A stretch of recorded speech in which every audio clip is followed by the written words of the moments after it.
Well, it looks like we have what some legacy analysts would call a little pump. It's not. Hey, listen, we're still chopping wood here, but hey, we're at 96. I'll take it. It's better than 94. Fear and Greed at 53, down from 56. That must have been before the epic $800 pump. Bitcoin dominance 63.6, 24-hour volume 83.9. Still low. Market cap over 3 trillion. 3 trillion. Give or take 100 million.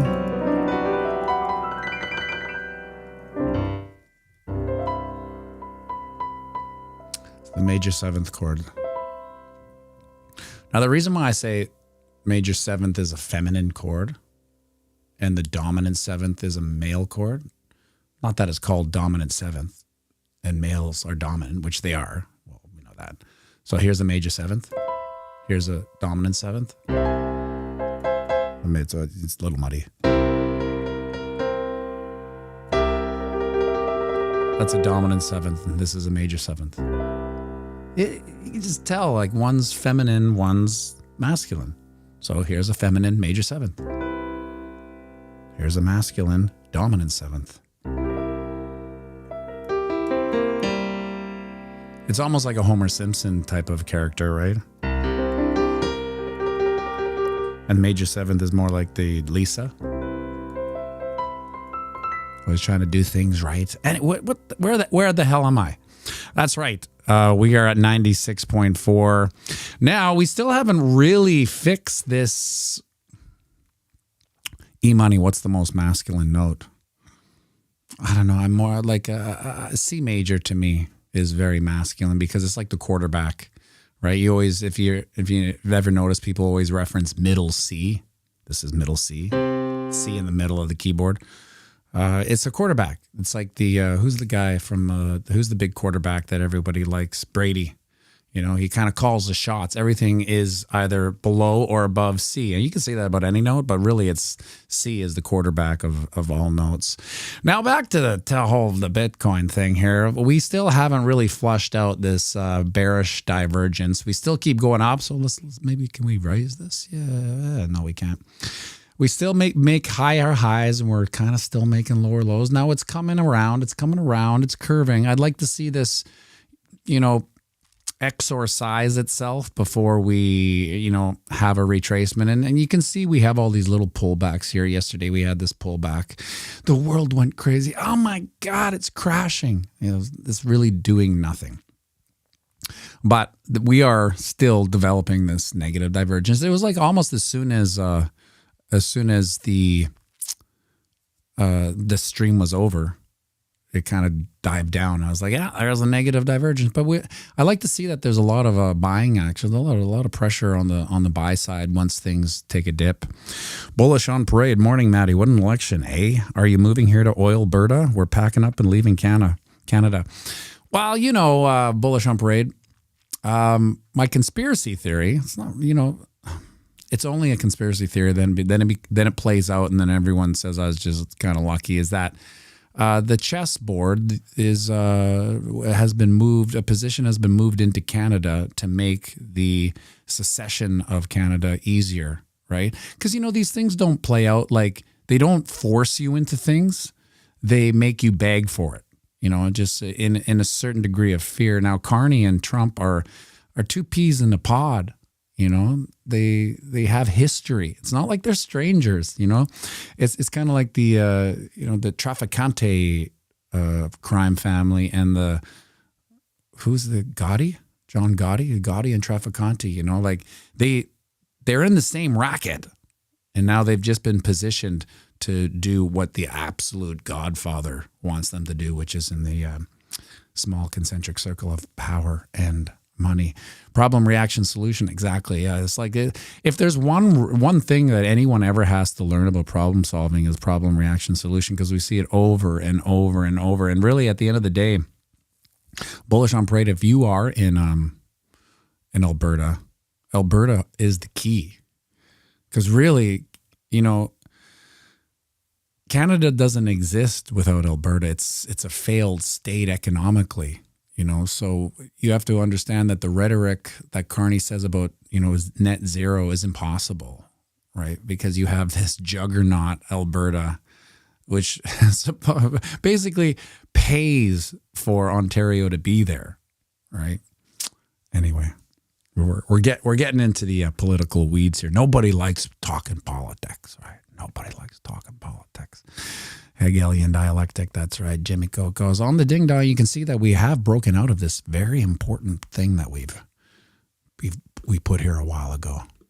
This is the channel of eternal monotony breakout. It's a nice daily candle so far. Imani, Saskatchewan can't become a state. Nobody can spell it. That's right. But you'll always remember it now because I'm going to call it what we used to call it, Scratch Your Bum. Now you'll always remember what it was. British Columbia, Alberta, Saskatchewan, and Manitoba. Now you'll always remember it. So we're breaking out here. This is the breakout that we've been waiting for. Now today, all my pittance of bullishness is just to close this candle above resistance. That's really what we want, because you can see we've been fighting these wicks all week long. Get up, denied. Get up, denied. Get up, denied. And now we're here. We're above it. And this is that breakout. So like we talked yesterday about this bull flag that play. No, this is the W pattern. So if we go way out here, you can see that's a massive W pattern. Zugga, zugga, zugga, zugga. And you take the pull, you slide it out to the breakout point, and then we're at 112, 113, 112, 111.5. We'll see. But we also have this bull flag, which is not as bullish as the W pattern, but it doesn't matter. The baby steps in bullish. I grew up in Saskatoon, bullish on parade. If we're going to get deep into the history weeds here, this bull flag is plays out to 106. 106 will be exciting once we're at 106. Will it bring retail back to the Bitcoin YouTube sphere? No. We're here on our own now. This is it, and it's happy and sad, right? Because we as Bitcoiners, we love to preach to the choir. We love to, educate people on how to protect their wealth through Bitcoin. And so here's the happy part. We are amongst the smallest population of early adopters we're ever going to see again, because retail won't come back, right? So the law of large numbers is that they've gotten everyone I talk to, they can't wrap their mind around $100,000 asset price, which I get, and we can all understand that. So like, and if you put it into like a normie's investment strategy. So I have $1,000. It's all I got. It's saved up. It's a melting ice cube in my bank account.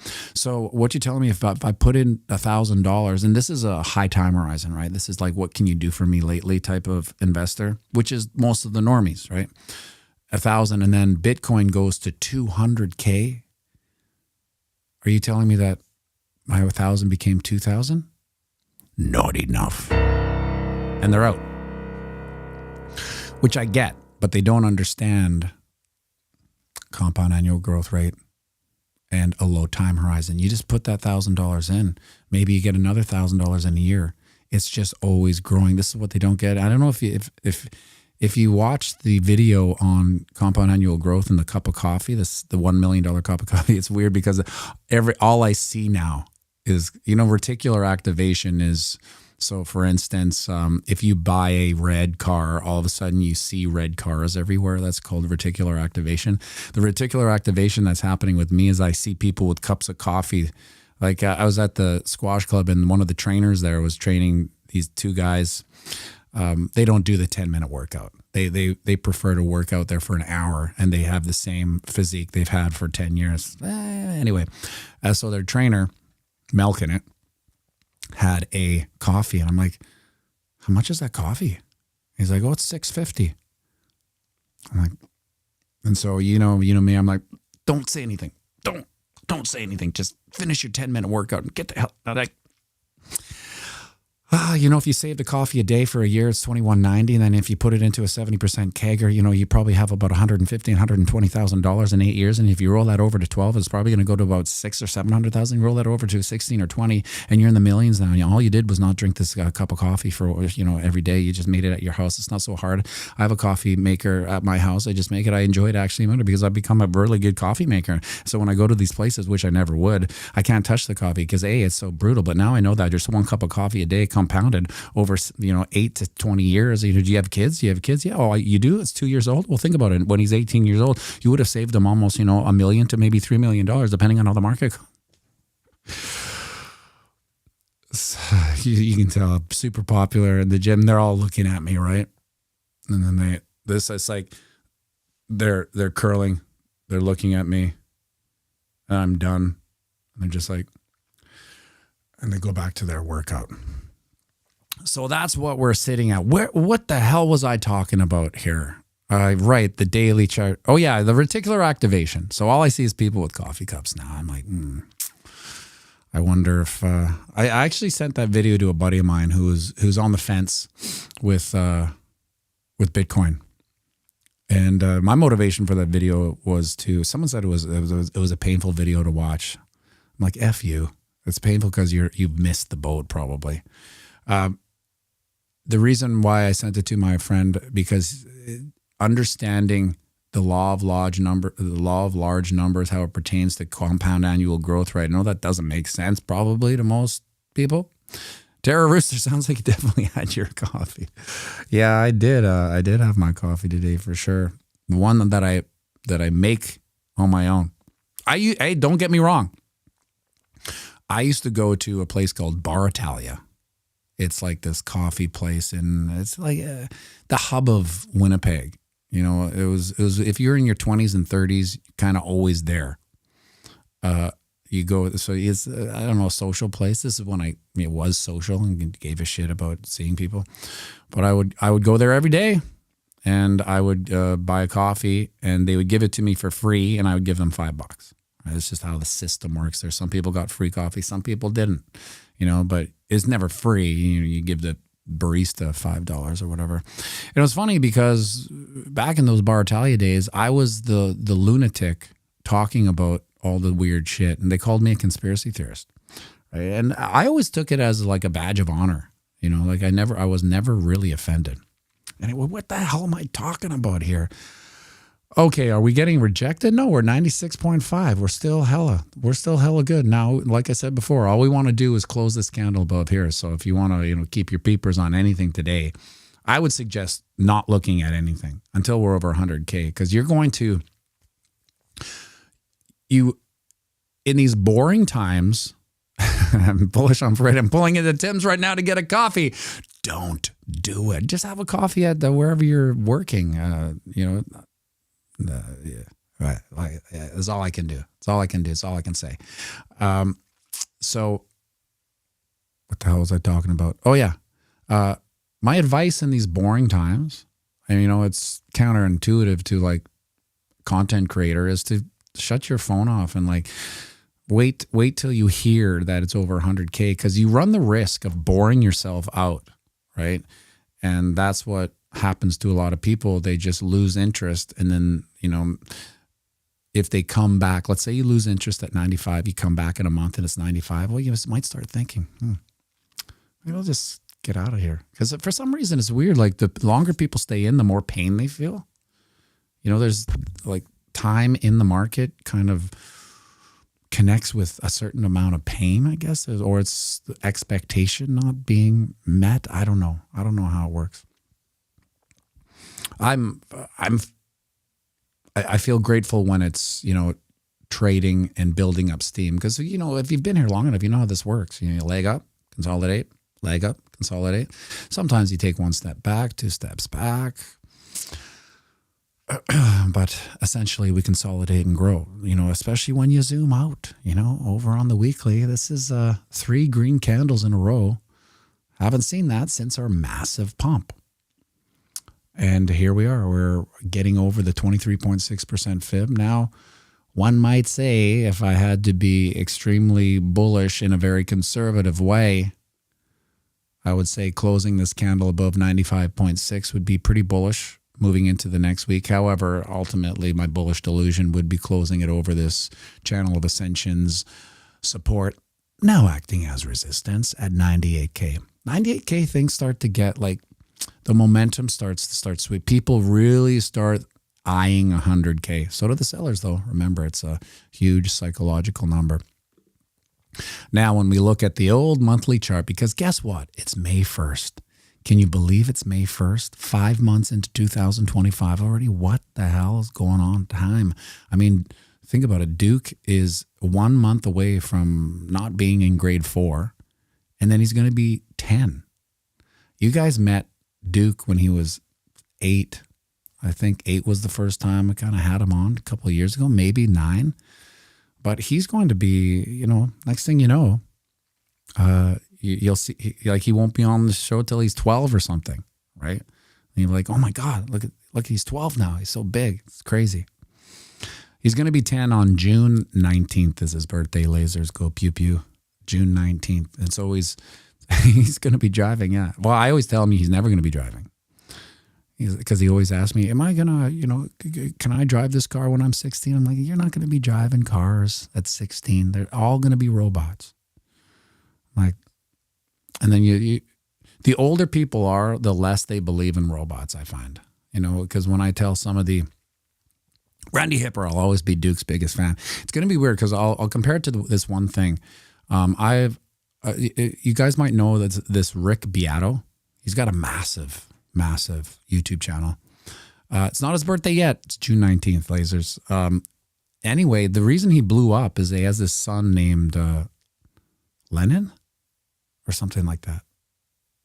I got it wrong. I don't know. But he had a son who, when he was 9 or 10, he has perfect pitch, right? Which is a human anomaly, right? So you can get relative good pitch, which is what Kyle and I have.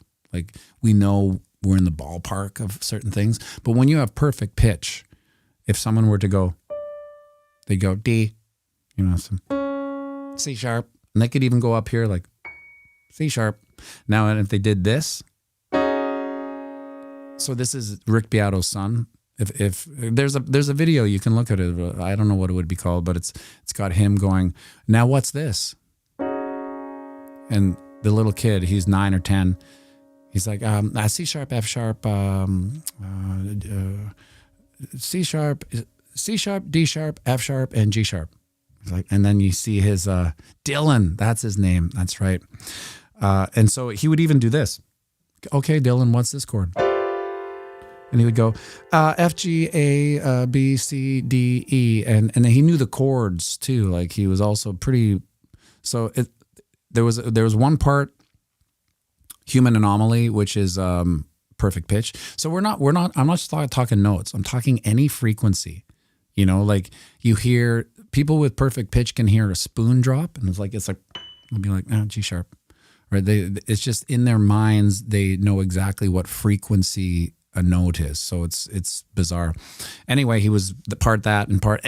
But the long story short is that I remember seeing that video, like, I don't know, God, 5 or 6 years ago, and apparently it was a few years old. And then I just saw another Rick Beato video, and he was talking about Dylan, and he goes, yeah, so in Dylan, he's in a band now, and he's going to be 18. I was like, oh my God, this little kid who I saw when he was 9 or 10 as a perfect pitch, just this little bird brain kid, you know, the C, E flat, G, B flat, C dominant 7th, add the second, like, is now 18. Can you believe that? So that's what I'm saying. You know, Duke, you're going to look away. Maybe you'll disappear for the next bear market, and then you come back and Duke will be like 14. It's getting to the point where, like, if he's almost too big to sit on my lap and play the piano, right? You probably remember him, like, he could just sit on my lap and play on the piano. It's getting to the point where that can't even have. What am I talking about again? Anyway, go check out Rick Beato.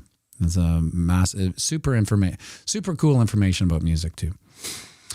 Our monthly, I think I set up a monthly chart here thing. Let's see here. Monthly chart, yes.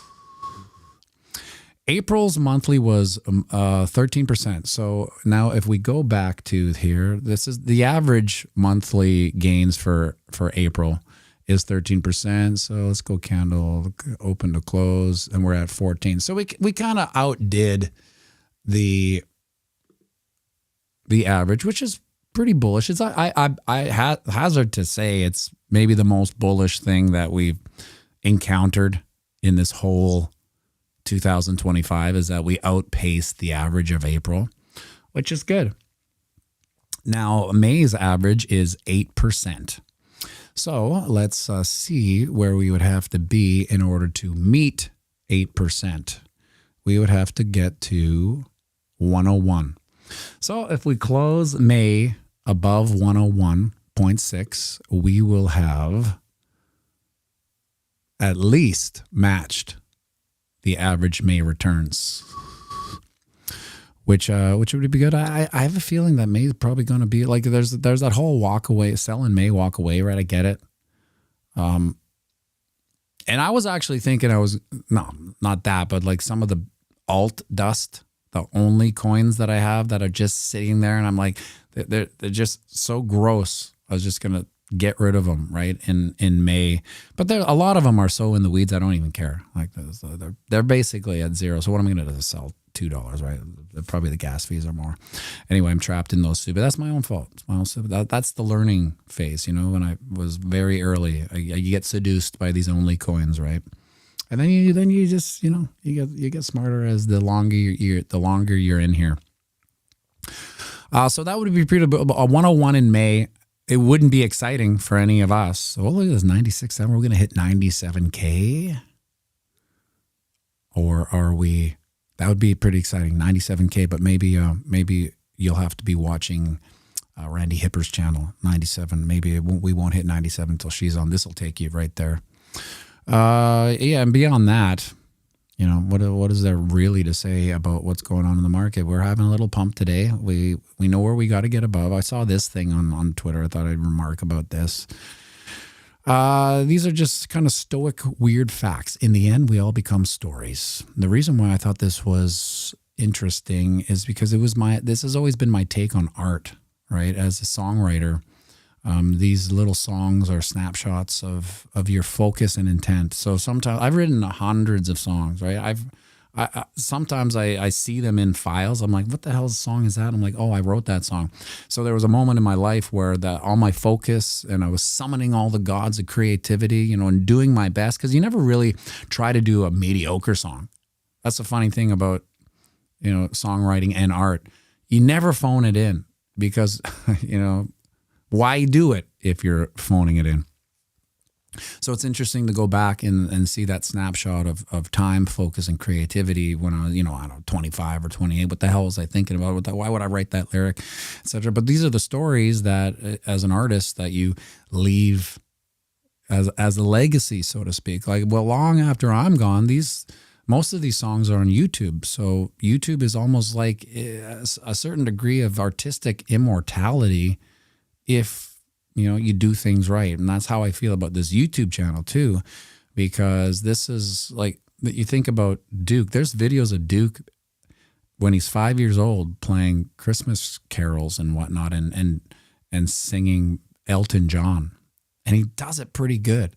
So when he's 20, you know, one of the stories he can look back on was when he was 5. And I know a lot of people probably have this in their phone or whatever, but you know, as weird as it is, you know, putting your kid's face on YouTube, it's more for he can look back, you know, maybe when he's 25 and have a good, that's still, I don't know if probably nobody, judging by the views on Duke and Daddy, the weird thing I did with Duke during COVID, no one's ever seen it, but there's videos of him sitting on my piano and me teaching him how to read and stuff like that. It's super funny. And so this YouTube channel is kind of, you know, the story that will end up, you know, a big chapter in my life anyway. Like, I think it's been three or 4 years, three years on my own, one with with Ben Armstrong in the Bit Boy channel, which is a whole other weird thing too. You spend your entire life gathering guests for your funeral. Isn't that the truth? I was telling my dad the other day, like he was asking me what my takeaways from being a dad was, because the difference between boomers and I guess Gen X, it's incredibly different. My thoughts on, the dad legacy is that I think that you did your job when you're old and your family craves to be around you, right? And that you probably installed a certain amount of trust and gratitude to your family. And now it's also, a red flag if you're older and you find a connection with your family is not there. Well, you can draw the lines between those two. You will remain the same until the pain of remaining the same is greater than the pain of change. And this is basically the markets in a heartbeat. Everyone's crying for Daddy Pow Pow to change the rates. It's like, hey, come on, get that printer moving. We need change here. And as long as this is where the politics come into view, because if the stock market just keeps going up, there's no reason, there's not enough pain for the change. And that's why I think, you got Daddy Pow Pow and you have Donald Trump trying to push the pain to get change. Because if you were to take like a Fibonacci of what's going on here, I would say the pain right now is about a 23.6 retracement, which is if the rates start to, if Pow Pow comes out this month and changes the rates, we will see whatever we did in the past 3 years, boom. So it'll be a massive, massive upswing. And just at the end of the day, just like anything, you will remain the same until the pain of remaining the same is greater than the pain of change. I say this about people who are unhealthy too, because we all have our own health issues. No matter how healthy you are, you can become unhealthy being super healthy. You will develop, everything is the economy thereof, right? The economy of health is the same thing. All economies are levers. This is why they're so fascinating, because you push down and one goes up and you're like, oh shit, oh shit, oh shit. This is happening. So you can sequester yourself into an island of health and be unhealthy because you're missing out on certain nutrients, and I kind of learned that through the carnivore diet, that what are you missing? Are you missing anything? Is fiber important? Is there such thing as good sugar? All these weird questions, because arguably carnivore diet's healthy and nutrient wise, you get everything out of red meat, but there are things missing, right? Some people have a hard time dealing with what's missing in a carnivore diet. Some people don't. We'll just do a couple more here. I don't want to bore you guys. The viewers are going down, so maybe that means it's time to wrap it up. The only time most people think about injustice is when it happens to them. And this is what's going on in Canada right now. So, speaking of the dad, he is quintessential boomer lib guy. Boosted up, no end, in line for the next one. But he's a smart man, right? But that generation is easily fooled by the box in their living room, right? Telling them what they think is the truth, because they would never think that there's like what do you mean a propaganda arm of the government? What does that even mean? Is that's science fiction, right? Everything is too crazy for them to believe, which I understand. It's crazy for me to believe sometimes. But what's happening now is I told him, I go, there's, in his platform, this Carney platform, there's a lot of weird things going on that won't benefit you as a retired boomer. And one is like, he's actually talking, this will never happen because it'll just, demolish the economy. Maybe that's what he's trying to do. But the home equity tax, like trying to tax people on their home. This is what, let's see, like boomers, all they have is their home, right? Because they traded it for 2 Rubik's cubes in the 80s, and now it's worth 1.1 million. It's the greatest trade in the world.